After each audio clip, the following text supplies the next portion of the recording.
Hello, today we're going to repair a Pittsburgh 1.5 ton floor jack.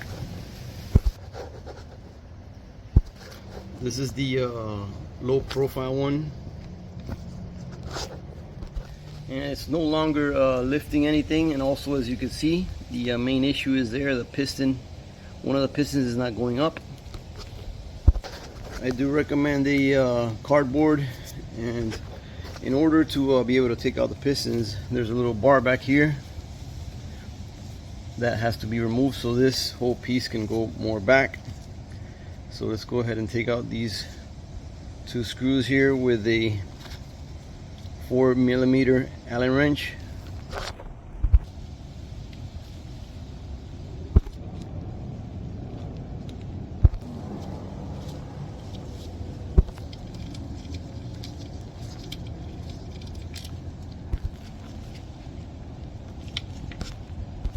And this is on there pretty tight, so let's go ahead and just loosen these two here.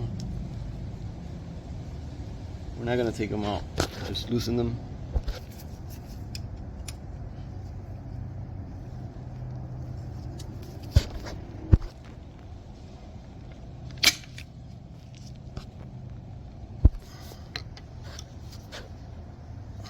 Alright, this is slowly coming out now.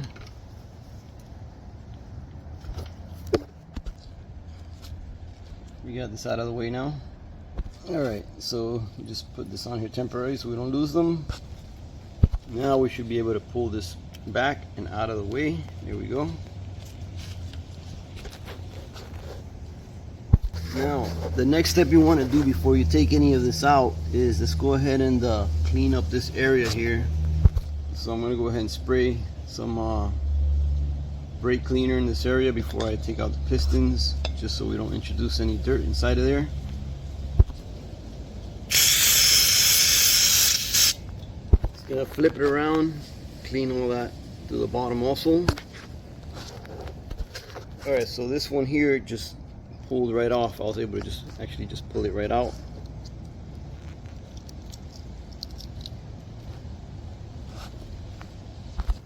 Now, if it would have been stuck, you can use some type of pry bar here, or I've seen some videos use a hammer to pull it out, but mine's actually came right out.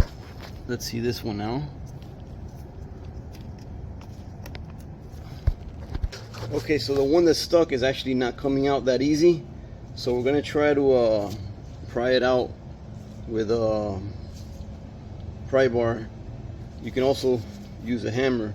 Now, you don't want to do it directly here because you're going to unevenly be exerting force on there, on the piston. So you want to do it down here so the force will be more even. Alright, so this one on the right is not coming out, not even pulling it out with a hammer. So we're going to try to move this out of the way. So let's take these two screws out also. So before we try to move this out, actually we're going to try to put a vice grip on there, as you can see, on this piston. And I put a rag on top of it, and I'm able to spin it. So let's see if I can wiggle it out. Might be able to come out that way.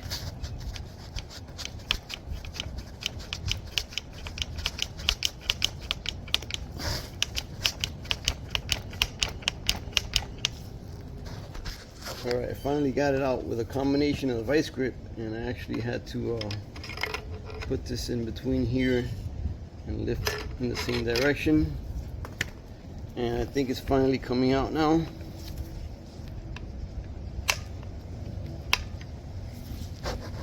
Yep, it's definitely coming out there.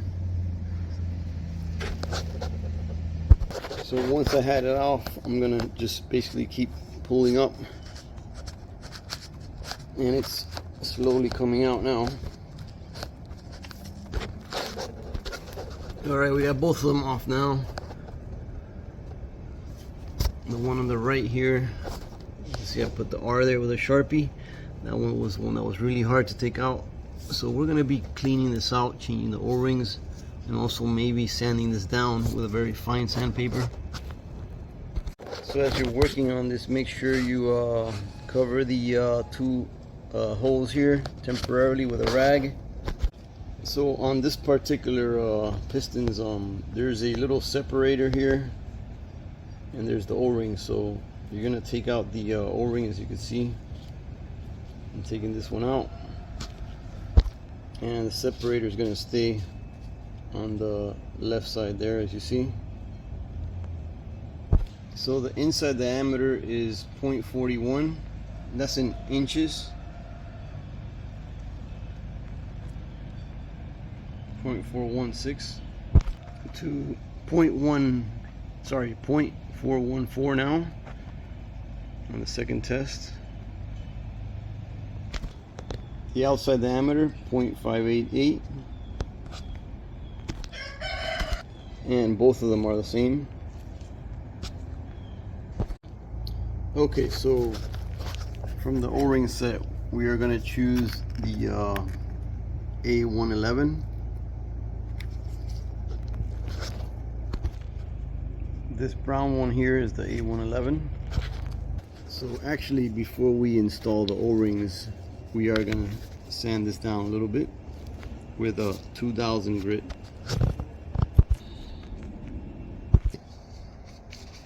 I'm going to put this in water, and let's go ahead and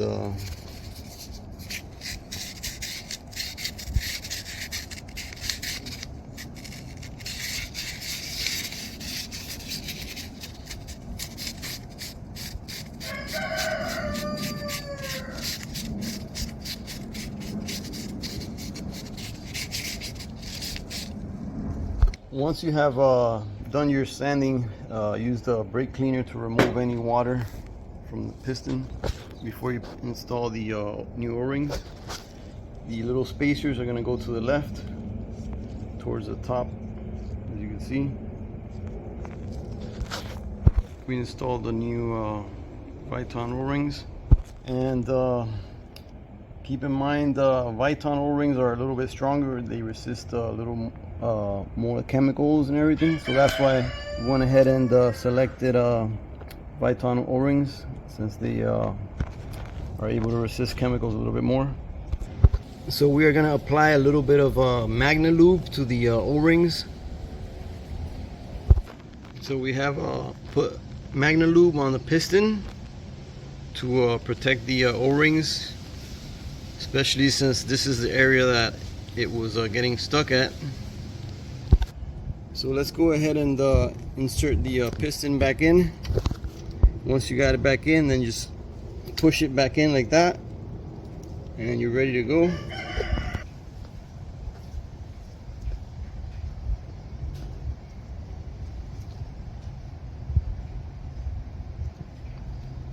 Alright, so let's insert the second one back in. I'm putting in the second one, we're doing the same thing. We're just gonna push it in, and we're ready to now. I also greased this area here up. This is just make sure put some grease there, here. This was just a regular I just used regular bearing grease for this outer area here. So this was different from the grease I used in the piston. And you can see I put it starting all the way from right there, in between there, here also, and in between here. So now you can go ahead and push this back, and you're ready to put in the stopper again. So it's a little hard to get in here, so you might have to open this up a little bit. So I had to tap this in place so I could get the screw aligned here. And you can see the I put the washer now also on here, besides the lock washer. I now have a flat washer there. Just a quick note for these screws here holding the bar, you might want to go ahead and put some washers on here, so you can see that it gets scratched up there and there. So you can put some M6 washers on there. when you're gonna put this back on.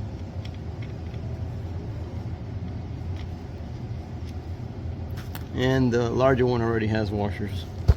Once you've tightened these, go ahead and retighten the big ones back up. Okay, so now in order to do the bleeding procedure, let's go ahead and we're gonna put this back in, and now we're gonna spin it counterclockwise, like if you're basically loosening the jack, counterclockwise. And once you've done that, we're gonna go ahead and open the bleeder screw here. And before you actually open these bleeder screws, make sure that you clean this area around here, around the bleeder screw and around the fill screw, which could sometimes, this one could actually be Phillips sometimes, but you want to clean the area around there. I used a brake cleaner. And so what you want to do is first remove the bleeder screw. You don't have to remove the fill screw yet. So let's go ahead and take out the bleeder screw here.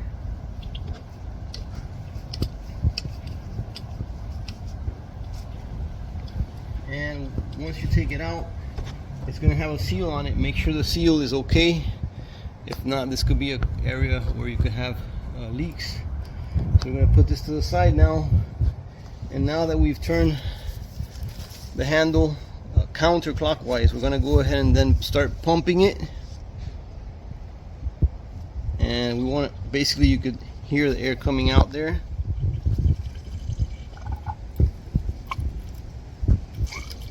You can also see it there. And you want to do this a couple of times, about maybe up to 10 times, until it stops making that noise where the air is coming out. This one has stopped already, so now we're gonna go ahead and now let's go ahead and take out the fill screw. And this is where you're gonna actually fill the jack with hydraulic oil. Make sure also to check the fill screw, make sure the seal is okay. And then this is you want to basically use a hydraulic jack oil, and I just use a small tiny funnel I got from Harbor Freight. And basically you just gonna put it on there. You're just gonna push it down with force so it doesn't move, and then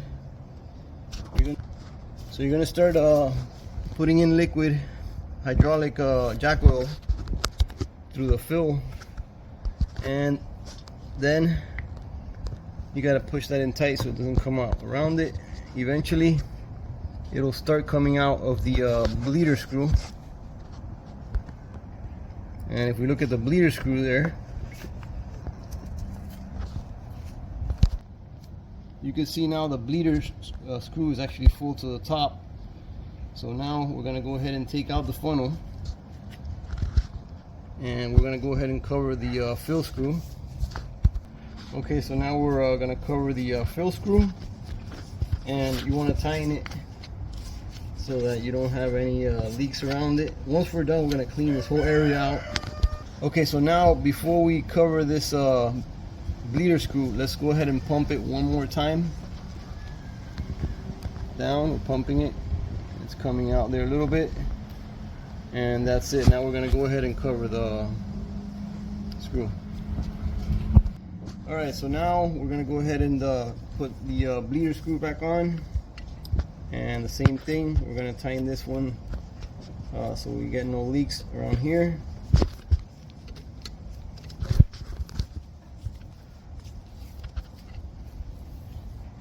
Okay, so now we went ahead and covered both screws. Let's go ahead and clean this area, and then go ahead and clean the bottom also, any hydraulic oil there. So now let's go ahead and turn this clockwise. So we're gonna go ahead and test the jack now.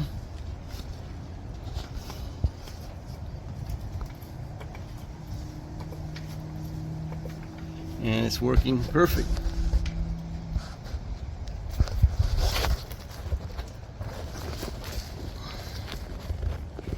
Job completed. Thank you for watching.